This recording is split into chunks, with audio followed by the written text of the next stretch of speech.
More of our conversation with comedian Juston McKinney, who grew up in Portsmouth and Kittery and now lives just about 20 minutes away from there in New Hampshire. Juston McKinney has had far more than his share of challenges in life. His mother died when she was only 6 years old, and for a while when he was growing up, his father was homeless and alcoholic, living on the streets of Portsmouth.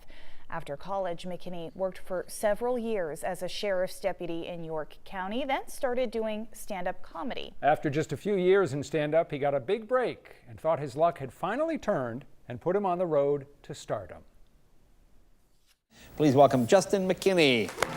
I got an agent out of LA that got me in front of, a bunch of networks. And I went and I had a development deal in '98 with Warner Brothers for my own sitcom. So I'd literally just over a year been out of law enforcement. And yeah. Did you just kind of pinch yourself to say, because 15 months ago I was riding around in a cruiser with 250,000 miles on it in Arundel, and now I'm talking about a TV series with executives in LA. Yeah, it seemed a little, I didn't realize how, and now when I look back, I realize how lucky I was. At the time, it just felt like I was just making, just going forward with everything. The next year, McKinney got another deal to develop a TV show, this one with CBS. The show never came about, but that's not unusual in Hollywood.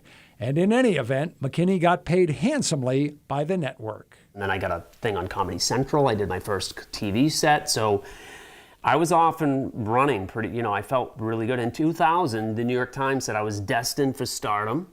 So I was definitely on a good path. I didn't realize when they start kindergarten, before they started school, you got to go to this orientation like 2 months before, where they ask you questions like, so where is your child at academically? The beginning?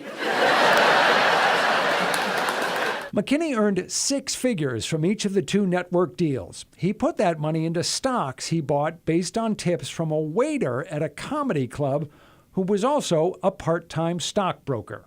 The stocks tanked. So I literally got completely wiped out. And I tell people that you're supposed to give waiters tips, not take tips from waiters.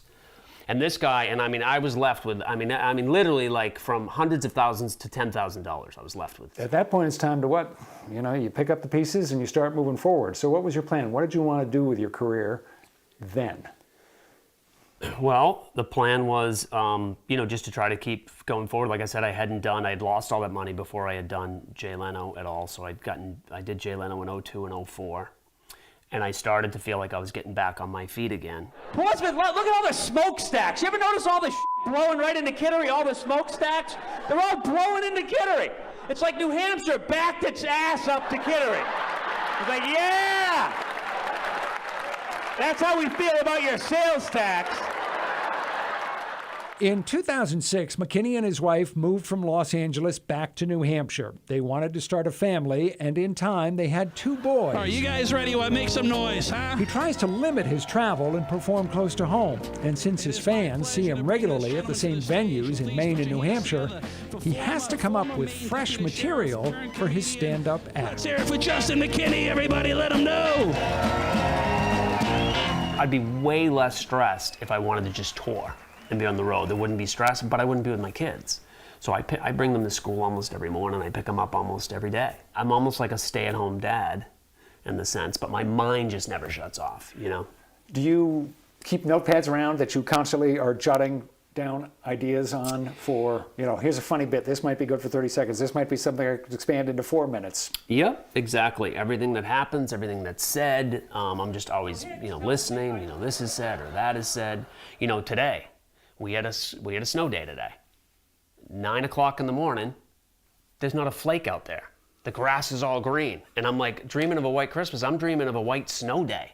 I'm like the ones I used to know. What is this? There's no school? So like that then maybe will become a bigger bit where I talk about kids and then I do, who knows, but where that'll go. But I just jotted that down. You know who likes snow days? Teachers. Oh, we got some over here? Oh, yeah. I don't blame you. That teacher workshop. Who you kidding? That's a mental health day. The stereotype, the old notion always was that if you become a stand-up comedian, it means you're not a very happy person, that you got a lot of neuroses and life has not necessarily been all that great for you. How would you describe yourself? Are you a pretty happy guy now? It's a work in progress. It really is, because it's, you know, I try not to have regrets. No, woulda, coulda, shoulda, and I do go down that road a lot. We all do. But my kids are great. You know, my wife is great. You know, my family, and we're all still, you know, we're all here. We're all local. So try to look at the things you have. I bought my wife a coffee cup the other day that says "See the good" on this cup, and it's like, I think that's kind of what we all have to keep doing. You know. Maybe you should have bought yourself one of those. Well, cups. I use it. She doesn't use it. I got it to her. She said, "That's too late." And I'm like, "Oh, all right. See the good." Now, the first part of our conversation with Juston McKinney aired last night. He talked about losing his mom when he was a little boy and what it was like to be working as a sheriff's deputy at age 19 when he was too young to buy bullets. We had technical problems in the show last night. Part of it was kind of a hash. Yeah. So if you missed that part of the interview or any of the other parts of last night's program, you can watch it, of course, on our newscentermaine.com website or mobile app.